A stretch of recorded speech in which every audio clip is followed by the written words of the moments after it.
Hello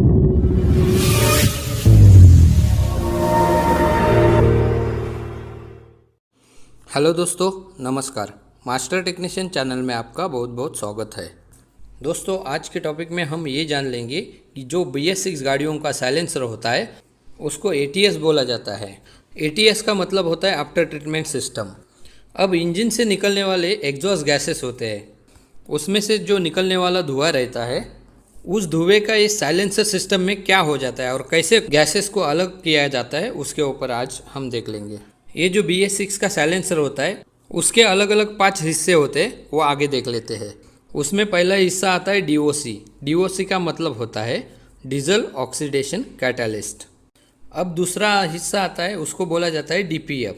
DPF का मतलब होता है डीजल पार्टिकुलेट फिल्टर। अब यहाँ पे आगे तीसरा हिस्सा आता है जहाँ पे यूरिया या डेप इंजेक्टर लगा हुआ रहता है, उसे कहते हैं मिक्सचर, क्योंकि इसी के अंदर इंजेक्टर के सहायता से अंदर यूरिया को स्प्रे किया जाता है और हवा के साथ मतलब एग्जॉस्ट गैसेस के साथ मिलाया जाता है। उसके बाद आता है SCR। SCR का मतलब होता है सिलेक्टिव कैटलिस्ट रिडक्शन। यहाँ पे इंजन से निकलने वाला नॉक्स रहता है, नॉक्स को यहाँ पे तोड़ा जाता है, वो आगे हम देख लेंगे। अब इसके लास्ट में आ जाता है वो, उसे बोला जाता है ASC। ASC का मतलब होता है अमोनिया स्लीप कैटलिस्ट।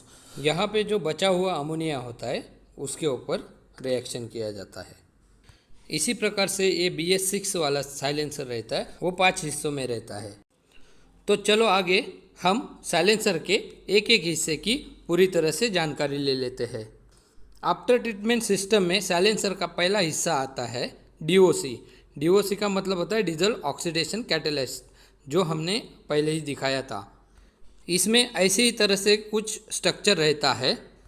इसके अंदर क्या होता है, जो एग्जॉस्ट गैसेस होते हैं इंजन की तरफ से आने वाले, उसमें क्या क्या रहता है, नॉक्स, कार्बन मोनोऑक्साइड, हाइड्रोकार्बन और PM मतलब पर्टिकुलेट मैटर, एक टाइप का सूट या कालिक बोल सकते हैं।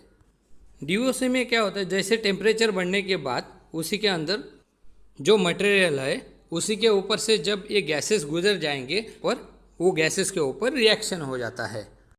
जब एग्जॉस्ट गैसेस से सूट निकलता है तो सूट की मात्रा यहाँ पे 30% तक कम घटाया जाता है, पर बाकी का बचा हुआ सूट आगे चला जाता है DPF के अंदर, और बचे हुए वो जो गैसेस है नॉक्स, कार्बन मोनोऑक्साइड और हाइड्रोकार्बन, उनको कन्वर्ट कर दिया जाता है नाइट्रोजन डाइऑक्साइड CO2 और H2O वाटर में। इसी तरह से DOC के अंदर